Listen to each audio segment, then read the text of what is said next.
रिनाक रुङदुमस्थित 10 वर्ष पुरानो कलेजको जीर्ण अवस्था देखेर शिक्षा मन्त्री राजु बस्नेत दङ्ग बने। उनी कलेजको महिनाव्यापी कार्यशालाको शुभारम्भ गर्न आएका थिए। 21औं सदीमा हामीले हाम्रो नानीहरूलाई इन्फ्रास्ट्रक्चर दिँदाखेरि यतिको केयरलेस प्रकारले है यतिको नराम्रो प्रकारले दिएको मलाई एकदमै दुःख लाग्यो। हाम्रो प्राइभेट घरहरू बनाउँदाखेरि हामीले कतिको ध्यान दिन्छौँ है। अब हुनसक्छ आज इन्जिनियर्सहरूको घर कस्तो होला र यो कलेज कस्तो होला कम्पेयर गर्नुपर्ने थियो क्या। सिक्किम सरकारमा एसिस्टेन्ट इन्जिनियरको पदभारबाट करियर आरम्भ गरेका मन्त्री बस्नेत सचिव पदसम्म पुगे। उनले विगत सरकारको पूर्वाधार निर्माणमा भएको लापरवाहीको आलोचना गरे। हुन त यो विगतकै सरकारमा बनिएको इन्फ्रास्ट्रक्चर रहेछ। दुःखलाग्दो कुरा छ,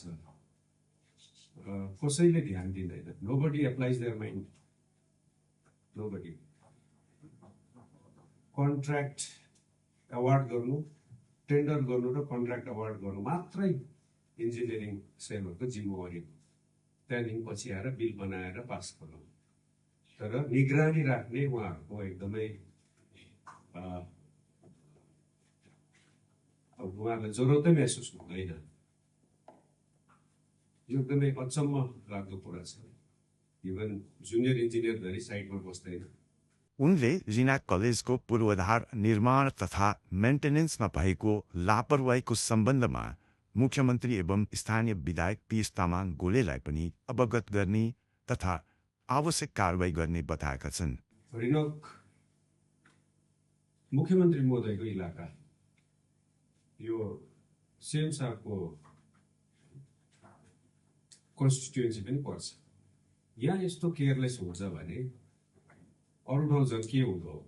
राष्ट्रिय उच्चतर शिक्षा अभियानद्वारा प्रायोजित सो कार्यक्रममा कलेजकी प्रिन्सिपल डाक्टर शोभा शर्मा वशिष्ठले कलेजको विभिन्न समस्याहरूबारे अवगत गरिन्। सो कार्यक्रममा विशिष्ट अतिथिको रूपमा उपस्थित शिक्षा विभाग अन्तर्गत उच्चतर शिक्षाकी सचिव तेन्जिङ किजोङले पनि कलेजको समस्याहरूबारे आवश्यक पहल गर्ने प्रतिबद्धता व्यक्त गरिन्। कार्यक्रमको सञ्चालन डाक्टर रचना शर्माले गरिन् तथा स्वागत सम्बोधन केसाङ ओङ्मु भोटिया तथा धन्यवाद ज्ञापन प्रस्ताव डाक्टर चुन्नुमाया गिरीले राखिन्।